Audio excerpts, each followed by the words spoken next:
face à une recrudescence des cas de poliovirus circulant mutant. À la 33e semaine épidémiologique de l'année 2022, 516 cas de ce type de poliovirus ont été signalés. Notre pays, le Bénin, en a également enregistré aussi bien chez des enfants que dans les prélèvements environnementaux.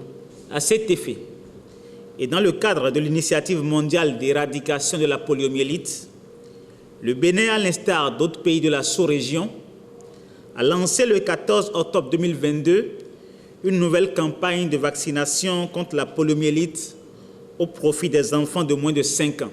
Il faut le dire car c'est connu. À chaque campagne de vaccination, des manifestations indésirables post-immunisation sont enregistrées. En effet, dans une campagne de masse, il n'est pas de coutume de faire un bilan à chaque cible avant de la vacciner.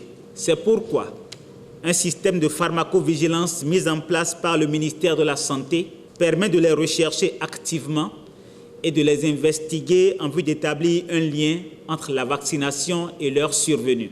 De même, un contrôle scrupuleux de la qualité des vaccins est fait avant toute utilisation et des mesures rigoureuses sont prises pour le respect de la chaîne du froid à tous les niveaux.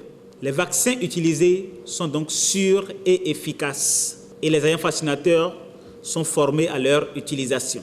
Du reste, ce n'est pas la première expérience de vaccination contre la poliomyélite dans notre pays. Pour la campagne planifiée du 14 au 16 octobre 2022, toutes les mesures de sécurité requises ont été observées.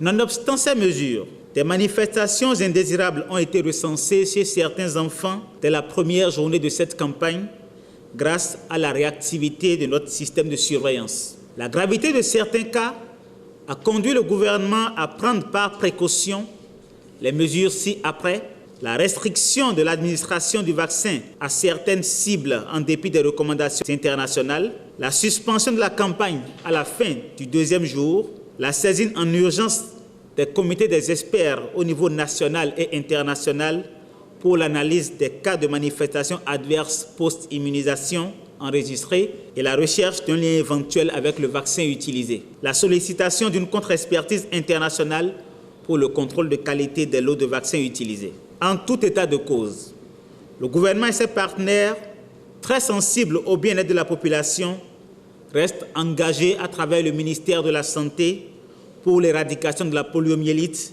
et la riposte adaptée aux autres urgences de santé publique. Je voudrais donc rassurer la population qu'aucun enfant n'a été vacciné avec des vaccins périmés, contrairement aux propos démobilisateurs qui sont véhiculés sur les réseaux sociaux. De même, tous les enfants ayant présenté des manifestations indésirables sont gratuitement pris en charge dans les formations sanitaires publiques. En ce qui concerne les cas de décès survenus, je rassure que les recherches sont en cours pour déterminer si, éventuellement, ils sont en lien direct avec la vaccination. Mais déjà, je voudrais, au nom du gouvernement, exprimer toute ma compassion aux familles de tous ces enfants. J'invite chacun au calme et à la sérénité. Le gouvernement tiendra informé l'opinion nationale de l'évolution de la présente situation.